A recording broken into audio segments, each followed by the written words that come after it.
Momentum has launched Money Fingerprint, a behavioral finance tool that looks beyond risk profiling to reveal clients' money attitude, prudence, anxiety, and prestige. For advisors, it offers deeper insights into clients' behavior, helping improve advice outcomes and reduce the behavioral tax. Momentum also sees potential for its use in recruitment and talent development. I am catching up with Sonja Steyn, Head of Wealth Management Strategy at Momentum, and Paul Nixon, Head of Behavioural Finance at Momentum Advice, to tell us a bit more about Money Fingerprint. Welcome, Sonja and Paul. Thank you. Good morning. Welcome. Thank you. Thanks, Rianet. Thanks for having us. Good to be here. It's great to have you guys here. So we're just going to have a nice informal chat about this fingerprint story, which took me on a whole wrong track initially when I heard the word. So I'm quite excited to get more insights into what this is all about. Maybe start by telling us what exactly is Money Fingerprint. Rianet, I think before I give Paul the opportunity to share that with you, I think we need to put it in context within the momentum frame. So as we know, behavioral science has become a key component in financial planning and advice. And we've really made it part of our clients' journeys. So, as you know, the momentum purpose is really key to us and that we live up to that to build and protect our clients' financial dreams. So our true direction is really to make advice more human and to have an opportunity to have deeper connections with our clients. And in some of our media exposure, we've also shared that we want to actually get clients in their context where they are. And that's important to us to connect with the human and not only their money. So if we talk Money Fingerprint, yes, it's to integrate technology into this world and this outcome for our clients to make sure that we are intentional when we give a certain client experience and a certain engagement for our clients. And that's our Money Fingerprint. And perhaps Paul can just give us more detail on the Money Fingerprint. Yeah, thanks for that, Sonja. Thanks, Sonja. I think, Rianet, the simple answer is, generally speaking, financial planning has been about, income statements, balance sheets, and sort of, transforming that into long-term financial plans. The problem, though, is that we haven't really been able to understand how people got to those income statements and balance sheets, right? So what their kind of factory settings were, if I can put it like that. What are their attitudes towards money? What are their inherent personality traits? We know that personality traits are relatively good and reliable predictors of our behavior. Half of our personality we inherit comes through our genetic code. So understanding these various dimensions and our relationships with money and these sort of some genetic predispositions we come with, that will actually, in many cases, create roadblocks to achieving or reaching those financial plans or executing on those financial plans. So in a very, very simple, that's the simplest explanation rather is it's all about helping people to achieve and reach and execute these financial plans by understanding who they are and what their attitudes and preferences are along the way. And that's in a nutshell what it is. So there are a lot of risk profiling tools available out there. How does yours differ from the typical risk profiling or personality assessment advisors already use with clients? So I think the biggest difference is as an industry we've had significant challenges in measuring things like risk tolerance and risk preferences correctly. Risk tolerance or risk preference is a psychological construct. It's people's general sort of approach or avoidance behavior with regards to investments, for example. So it's a psychological construct. That's the point. And the industry hasn't really often gotten it right in measuring that correctly. And the problem is if you don't measure that correctly, then you tie an investment strategy directly to that, then you're kind of pegging it to the wrong thing. which means that over time, the client is more than likely going to drift out of sync with that investment strategy because you've kind of pegged the tail on the wrong donkey, for example, right?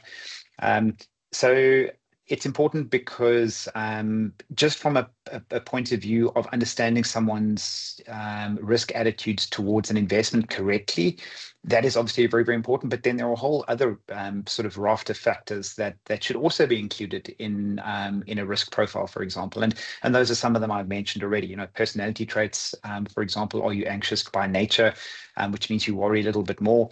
Because these factors are going to mediate your risk attitude, right? And you might find that some clients, for example, come out as quite risk tolerant, but they can also have sort of traits that make them a little more anxious by nature, which means that you need to tune down their investment strategy a little bit, right? Or you might need to tune up sometimes. So it really gives you this kind of nuance that allows you to really tailor and customize that plan and also give you the insights as well on how to engage along the way, because that's the important thing, right?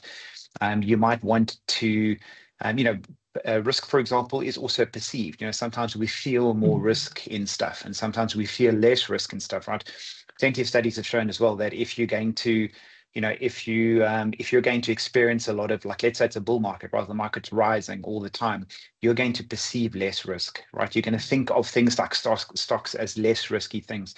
When the reverse happens, when Liberation Day happens, for example, or, kind of the president says something about tariffs, you feel risk very differently. You're like, no, but actually these things are very risky, right? So stocks are very risky instruments. So it's an important insight for the advisor to be able to engage along the journey with different clients in different ways. But it's also important that we measure the correct things at the outset of the financial planning engagement as well. And maybe just to add on to what Paul has shared, from a financial planning context, if we use the current risk profile that is used within the industry, we find that, it's a perceived risk for a perceived outcome or a need. So you will find within one portfolio of a client, this risk profile talks to that investment because it's over a longer period of time.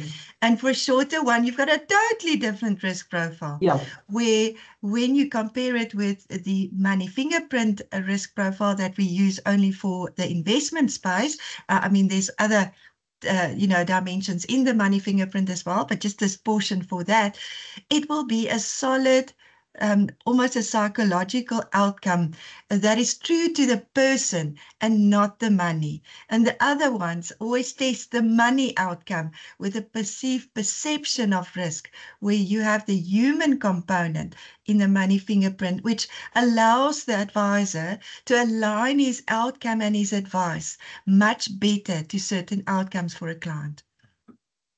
And an added on question, maybe, do you believe that also changes over time? So, for example, you're going to do that risk assessment with your client now. In 5 or 10 years, that exact person is going to have a whole different picture, right? Yeah. So Rianet, if you're doing it correctly, it shouldn't change, right? And that's why that's the power of psychometrics. So people's personality doesn't change. Their money attitudes don't change to a large extent. They're a little bit more transient, and they're a little bit more malleable. But the important thing here is, if you look at the way the industry has used risk profiling, I remember, even in the days when I was an advisor 15 years ago, I used to do a risk profile every year for my client, right? Which is actually kind of stupid, because your risk, again, if you're measuring it correctly as a psychological construct, you don't need to do that, because again, someone's attitude or their kind of psychological makeup doesn't change.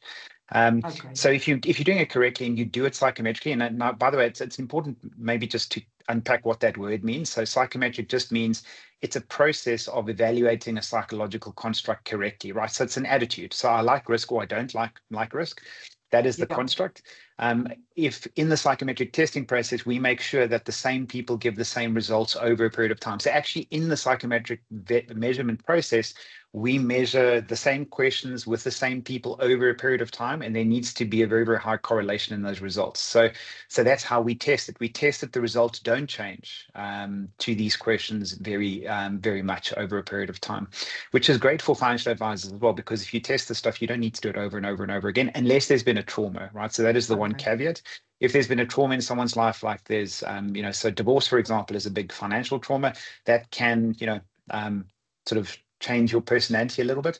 I mean, if you make that a little bit more of a real practical example, I mean, if you look at it not from a money context, but I mean, generally speaking, if someone is introverted, so they're quite introspective, for example, and they kind of find it difficult to socialize, when they go through a divorce, they become extroverted, or at least they become much more extroverted compared to their baseline, right? So because they see connection, right? So they're going through a trauma and they want to engage with people about that.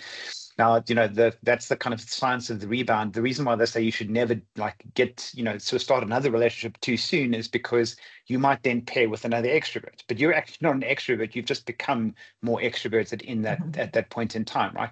And then what happens is invariably over time, you go back to being an introvert, which means on a Friday night you want to stay at home, but your partner now wants to be out. So that creates problems, right? So that's kind of the science behind the rebound. So traumas can change things, but invariably will come back to kind of our factory settings.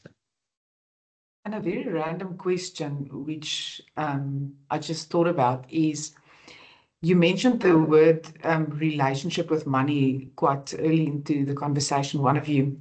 Do you believe that the way you were raised, in the environment you were raised, has a big influence on the way you have a relationship with money and the way you see risk?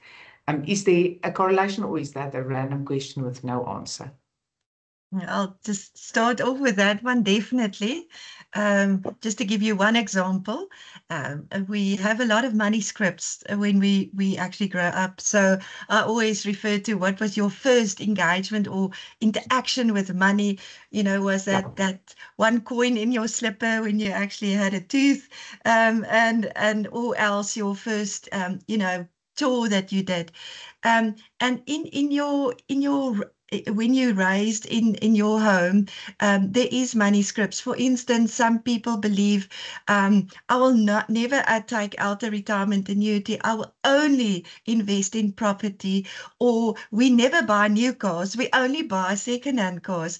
But those money scripts never get challenged by that family unit in most cases. So that becomes your reality and your engagement 100%. with money. Yes, that has got a huge impact on you if you actually don't challenge that and don't get to your true money personality. And Paul can maybe add on to that. Yeah, Rianet. So I mean, if we go even earlier on, I mean, so remember there were those rocking horses in shopping malls, that you like put a couple of coins in, maybe it was just one, and then sort of you'd ride the rocking horse, and then sort of, so there's a couple of examples that actually have been mentioned by a few financial psychologists where you would see. Let's say, for example, you passed that rocking horse with your mum, and you didn't have enough money so you actually looked at someone riding that, having a great time on that little rocking horse, and you asked your mom, and you kind of tugged on her skirt and said, "Can I also ride?" And she said, "We don't have enough money." You could take two things out of that, right? So either one sort of group of people might say, well, kind of money is actually the key to having fun. So that's the experience you take out of it. So you start worshiping money, right? So you associate directly money with fun, which means that you'll start sort of chasing, and money will become very, very important to almost to your identity. Another group of people would reject it, right, and say, okay, well, actually, money is I never had it, but it's I reject the concept of money because actually, the world doesn't work that way, because you need to explain that in some way, right? So, I mean, it absolutely has a fundamental, part of your upbringing. And if we could even go through to, if you look at money behaviors, when I look at my sort of social circle, for example, I mean, parents buying their kids, like these very fancy BMWs, for their first car, for example, right? That's going to have a very, very profound impact on how you perceive money, like an easy come, easy go. So it's kind of not something that needs to be worked for, almost I'm entitled to it. These are the kinds of attitudes that people take when they are exposed to those kinds of things, right? And you'll often find that, obviously, there are different ways and approaches to deal with that. But But I mean, that's a long answer to your question, but it has a fundamental impact on your experiences in childhood have a fundamental impact. And Sonja mentioned money scripts.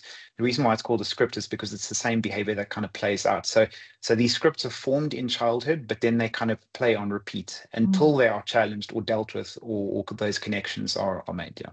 And then you get married with someone who has a total different relationship with money, right? Yes. And I think that is where a lot of troubles in marriages get, because people just view money different. They just have a very different relationship. So that was not part of my script or part of what I wanted to ask you, but that is another conversation, I suppose, that an advisor have to navigate with a husband and wife team when it comes to that type of conversations and risk, right? Yeah, there's a nice little exercise you can do, Rianet, as well. I mean, if you're an advisor and you've got little post-it notes, and you just ask a husband and wife or two partners or two people in a relationship, write down your top 5 values, so career, money, friends, write down your top 5, and then, so obviously do that separately, and then you put them together. And if you see husband or wife or partner number 1, if their number 1 is the other person's number 5, then there could be a problem there. So for example, the simple one is, career versus money, money, family versus career, right? If those two are very, very different priorities in people, then that one person is obviously going to feel it's okay to stay home at work and not come home for a family dinner, versus if that partner doesn't view things that way, it's going to create conflict. And divorce is not about infidelity. It's not about all of that stuff. It's about uncommunicated expectations. That's the number 1 reason people get divorced. The infidelity and all that kind of stuff is just, those are, the Coldplay concerts, all that. all that stuff. That's not that's uncommunicated expectations. That's the number 1 thing, and money is definitely a big one. Yeah. Yeah, and I think also, if you just take the financial planning context, a lot of advisors do not take into consideration the other partner when they do actually full financial planning for the entire household. And in some cases where they do actually include, let's say, the spouse, they actually just focus on the main breadwinner and that person's needs and outcomes for that family, and not for the wife as well. And what we do find is that when there's the deceased husband or the other way around, the other partner will not continue the relationship with the same advisor. So you will actually lose out on that client and his investments and that portfolio of your client, because you never took into consideration the output, the client, his person, and their understanding of what is important to them and the legacy they want to leave. It's not the same as their partners. So it's very important to take that into consideration. Yeah, I mean, we're going completely off track, but it would be interesting to get a bit of a stat on, especially if it's a salary income husband and wife. Do they often use the same or often use different advisors for this specific reason, and where that correlation might be? That would be. It depends on their relationship with money, Rianet. So there would be a certain sort of sort of money attitude that tend to keep money secrets. So from their partners as well. So you'd need to do that. Obviously, if you want to keep money secrets, or you want to keep sort of a pocket of money to the side, you wouldn't have the same advisor, because then that would expose you, right? So it's a very interesting discussion, but we're going a little bit off track, I guess, but very interesting. I find this stuff very interesting. Yeah, it's interesting. How do you see financial advisors using Money Fingerprint in their advice process, and how does it help them to deepen client engagement? I think we've touched a lot on that. Yeah, I think there's so many things that we can share there. Firstly is using this as a tool to actually allow the advisor not just to understand the money, but also the person. So I think that's actually where it starts off. And then also to allow for the advisor not to, almost to hyper-personalize their offering to clients. And we see that it becomes so important to clients. You need to understand me. So in that, we can't typecast clients anymore like we did in the past with financial planning and needs. At this point in time, you need critical illness or you need life cover, etc. That's not the case anymore. So there's no linear line, almost to our previous conversation. So it is important that we make sure that we allow the advisor to have a tool to allow for this hyper-personalization. Now, Paul always uses a fantastic comparison where we have two ladies, same demographics, same age, everything exactly more or less same income. But when you do the money fingerprint output, you actually compare that. They are totally two different people. One can be much more anxious about their money, whilst the other one is an easy spender, etc., take on risk.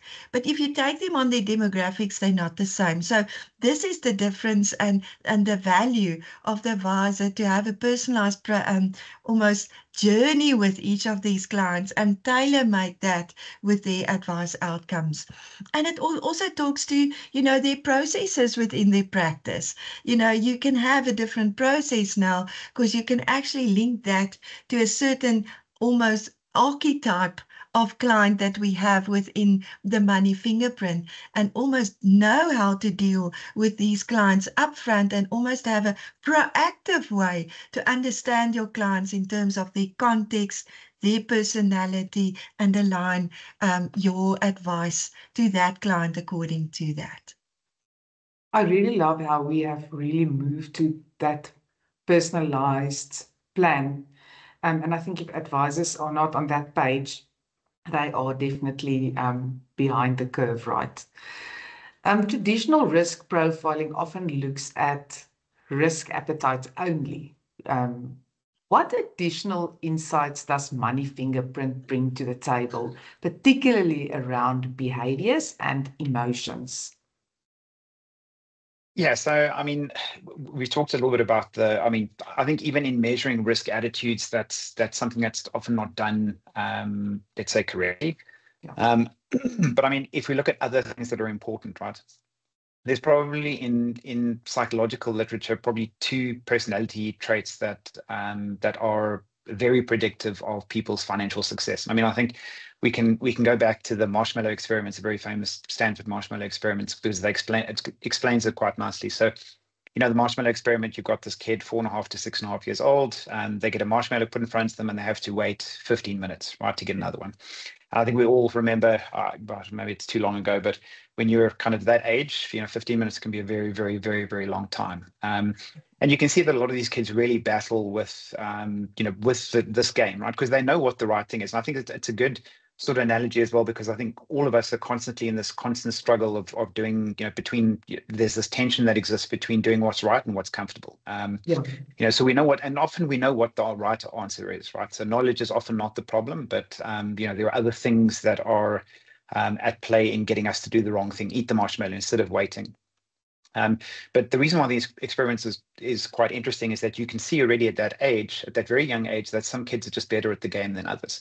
Now that tells you a couple of things. It tells you that the stuff it comes in it comes through our genetic code and our personality. So some of us come preloaded with strategies to think about the future. So you would see some kids covered the marshmallow, others moved away from it, others kind of looked at the corner of the room, so they didn't make eye contact with the marshmallow.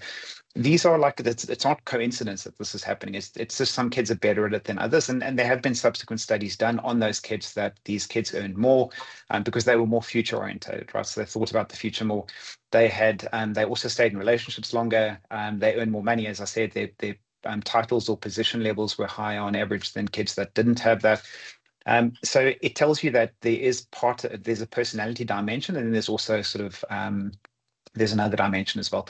But the important thing is their conscientiousness. That's your sort of general degree of future orientation. So if you've got kids that are running around or had kids that run around picking up their toys after themselves, that's probably a very, very good sign, because it means that they're going to earn more later on in life, because they think about the future, right? And they think about consequences.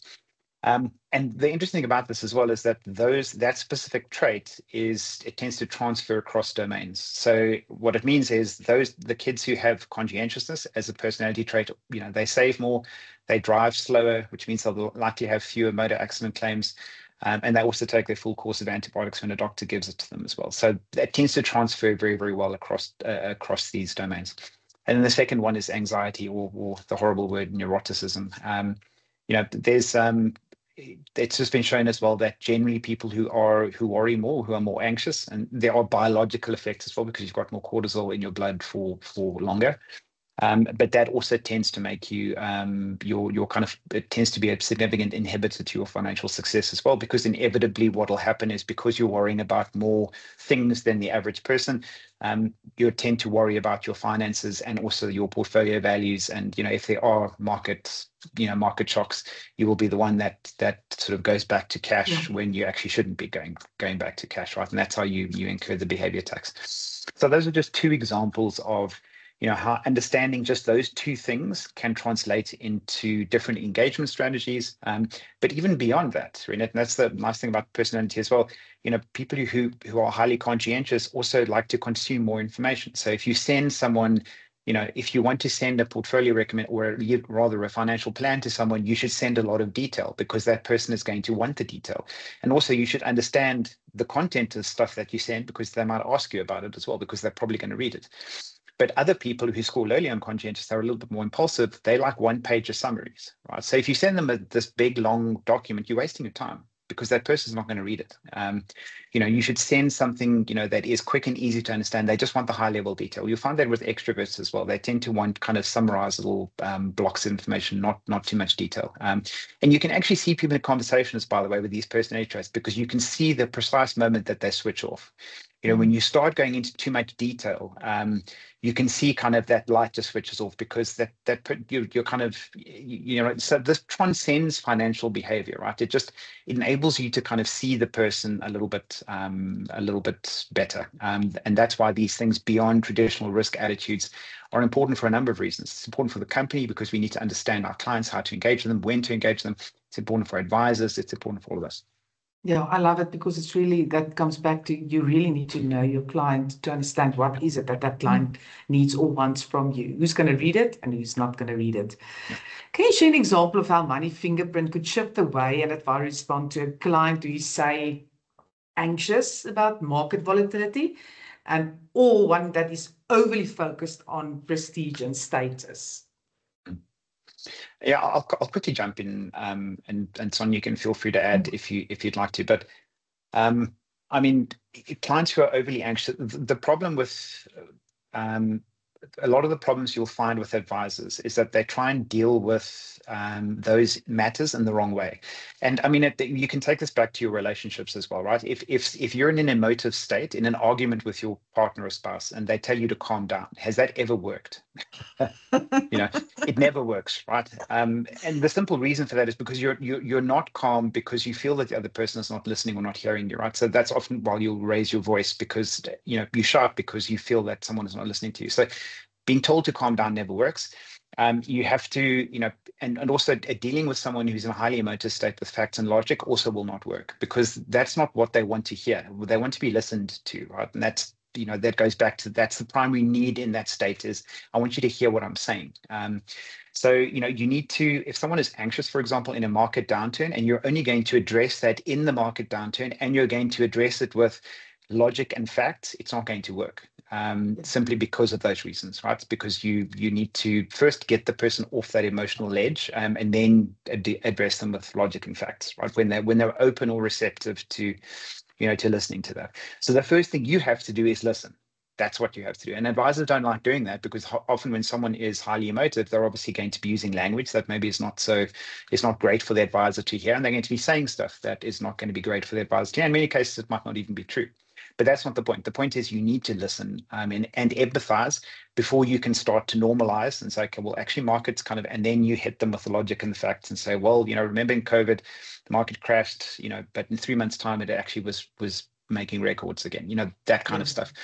a lot of advisors go straight to the logic and facts, and that disconnects because they're not actually addressing the major issues. So it is very, very important to understand your client, and to also deal with, because there's stuff that you can do in order to change that behavior. So there are things like stress inoculation plans, for example, and that's simply a matter of, writing down is a very powerful thing, right? And there's very powerful synapses in your brain when you write stuff down, which is why a lot of people do it. But if you write down what you're going to do the next time the market crashes, it's a way of preparing. And for anxious people, that's a very important tool. Preparation is very, very important, and it will kind of inoculate them a little bit against future market movements when they've done simple things like writing down, I will not switch my investments for at least 1 week after the, et cetera, et cetera. So lots of things you can do, and also right sort of communication at the right time to the right person. That's the important message there. On your prestige question, that's more of a money attitude, and that's that association between net worth and self-worth. Morgan Housel has got the best example of this ever. He talks about the man in the car paradox, and he says pretty much that, for those clients who have that association between net worth and self-worth, he uses the example of, when you see someone driving a Ferrari, do you ever look through the window and look at the person behind the wheel and say, geez, that person is so cool?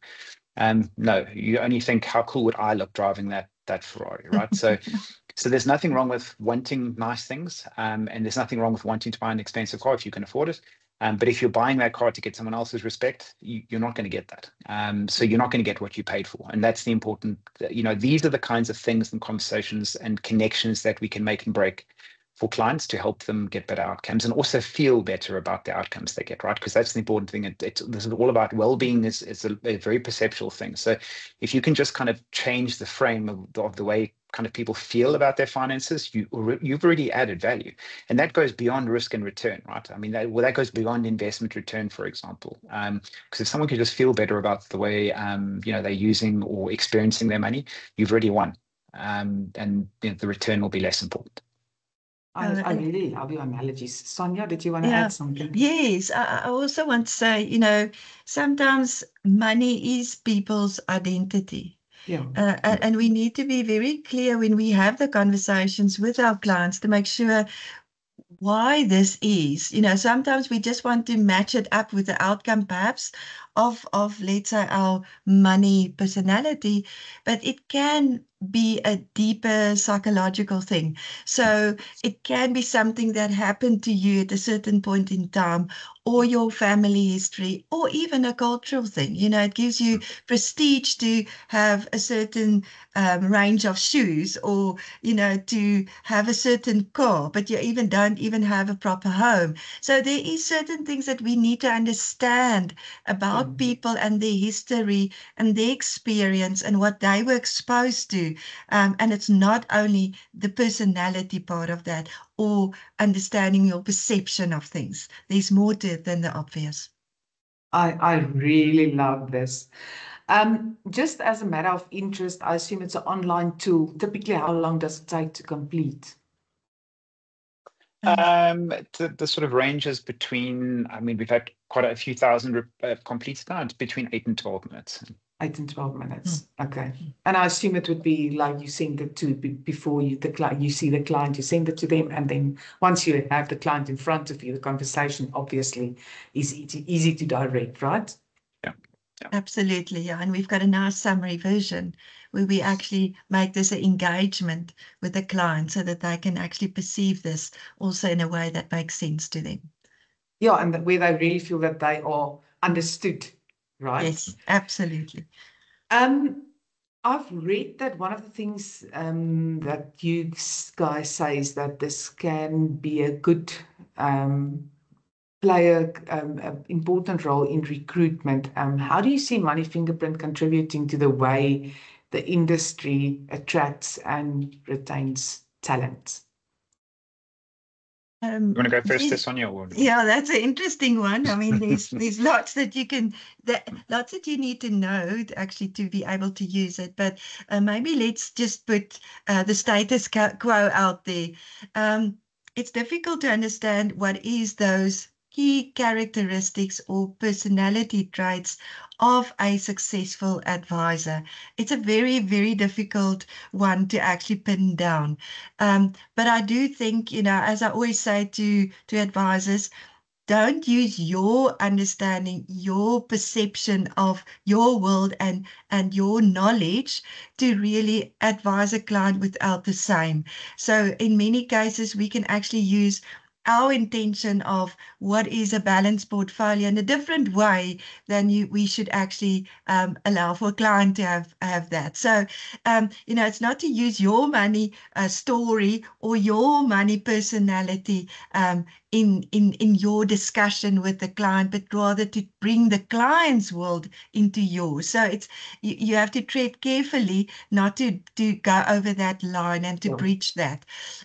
So I firmly believe if we can use Money Fingerprint and certain traits within that, and we can test it. Obviously, it will take time, but to have to preempt the way that we want to have a client journey and engagement with clients in a way that's more humanized way, perhaps a more open and friendly environment with less clinical processes and so on. You need a person that can actually move into that space. Now, we do find that a lot of existing advisors, that is a very difficult thing for them to do because they see this almost as this fluff. I don't go into fluff. I just use factual things because that's where they find themselves more comfortable. But going forward, we absolutely need advisors that can actually transform and almost have a consultative approach to be able to move in all domains of a client, not only his money, but also his emotional side and behavior within finance. So I think that will play a big role in the future. Yeah, Rianet, so I can give you a quick perspective on what the general personality traits of successful people are. And we've talked about that already. One of them is conscientiousness. We've talked about that, and low neuroticism. So lower anxiety as well. And then some of the others that sort of come into it are definitely, you find that, especially in entrepreneurs as well, you generally find that people with higher risk attitudes, so those who are more risk tolerant are more successful. You would know, obviously, and that makes perfect sense for an advisor, because when you are taking on a job that is, in many cases, there's no fixed salary, right? Everything is on risk, and it depends on your sort of prospecting ability and your, and then obviously that leads directly to extroversion, right? So we find that, generally speaking, successful entrepreneurs are extroverts. So they're able they're kind of more social and they network very, very well. So, I mean, the last one is openness, which is your kind of natural tendency for curiosity. There's a link, or has been a few links made between that and IQ. So generally, people with higher IQs tend to be more curious. So, that's kind of the general mix. That's the general mix of who successful people are, right? They don't mind risk. They tend to be quite curious. They're very social, and they tend to be future orientated. So they tend to have a lot. They have a kind of a future time where they think about the future and planning, kind of how to get there, and then they tend to be kind of inoculated against anxiety. So that's kind of the general mix. But as Sonja said, what often happens with advisors is, if you've got that kind of mix of personality traits, that often bleeds onto your advice. So you kind of almost impose your risk attitudes on your clients. We've done a little bit of work there with Oxford Risk in the UK, I think in just after COVID on that, and we found that to be the case. You'd see sort of that, even when we measured both, it tended to, the advisors kind of settings were almost like a magnet, and it kind of pulled the client's risk tolerance up. And in some cases that's going to work for the client, in some cases not, right? But in general, there is a cocktail of kind of like almost the optimal factory setting that you would tend to find or would represent a successful advisor. Yeah. So if you see yourself a listener to fix on those traits and you are considering a career change, I think this is an opportunity for you. I think we've touched on so many things, and we're going to wrap up. We speak to advisors, the guys that's very important for you too. Any last words, both from you, Paul and Sonja? You go first, Sonja. I'll follow you. Thank you. What makes me very excited is that we can really reframe the experience that advisors have with their clients. And I think that brings the whole shift and how the advisor's role are changing. We see that every day. It becomes a more holistic role, and it's not holistic in the terms of holistic covering all the needs of a client. It's actually covering everything about the client. So it's their portfolio, their debt, their budget. It's understanding them and their legacy. And so there's much more. So we see the role becoming a consultative role in the future.